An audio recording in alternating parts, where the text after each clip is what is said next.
சாமியார்கிட்ட போய் ஆசீர்வாதம் வாங்கினா போறோம் அப்படிங்கிற நிலைகள் இங்க வந்து ஆசீர்வாதம் வாங்கிட்டு அன்னைக்கு நல்லா இருக்கு. அடுத்தும் அப்படி என்ன செய்யறீங்க?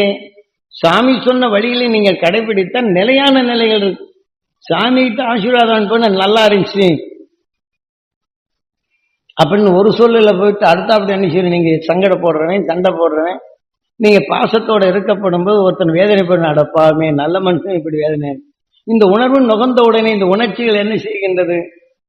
இந்த ரத்தத்தில் தான் கலந்துருக்கு. நம்ம அந்த ரத்தத்துல கலந்த உடனே என்ன செய்யுது? நல்ல அணுக்கள் இது போனோன்னு பிடிக்காத மாதிரில விட்டுரும். அப்ப அது ஏற்கலைன்னா சிந்திக்கும் தன்மை போயிடும். இப்ப வியாபாரம் செய்தா மன வலிமை இல்லாத போயிடும்.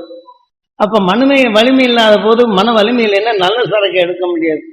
ஆனால் நல்ல சரக்கு எடுக்க முடியாது. நல்ல சரக்கு நம்ம இருந்தாலும் கூட நம்ம சொல்லப்படப்போமோ இந்த உணர்வு பார்த்தப்ப அதில் பதியுது. எடுக்க வரவங்களை பார்த்தோன்னே இந்த சரக்கு மேல வெறுப்பு. ஏன்னா இந்த உணர்வுகள் மனம் அதில் பட்டப்ப நுகரப்படும் போது துணி மேல பற்று இருக்கும் போது நமக்கு அப்ப அந்த துணியை எடுப்பதில்லை. இதே போல பல சரக்குகளையும் இப்படி சந்தர்ப்பத்தால் ஏதாவது அப்ப அதுக்கெல்லாம் நம்ம துடைக்கணும் இல்லை.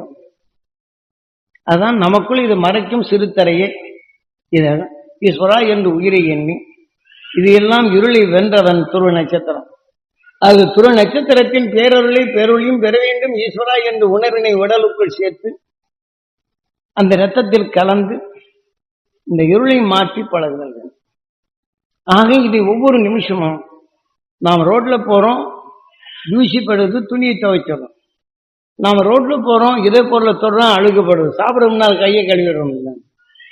அதே மாதிரி ரோட்ல போறோம், ஒருத்தன் வேதனைப்படுகின்றான், அந்த உணர்வு நுகர்ந்தப்ப நம்ம ரத்தத்தில் அழுகுப்படும். அப்ப அந்த ரத்தத்தில் அழுகுப்படுறதை நம்ம துடைக்கணுமா இல்லையா?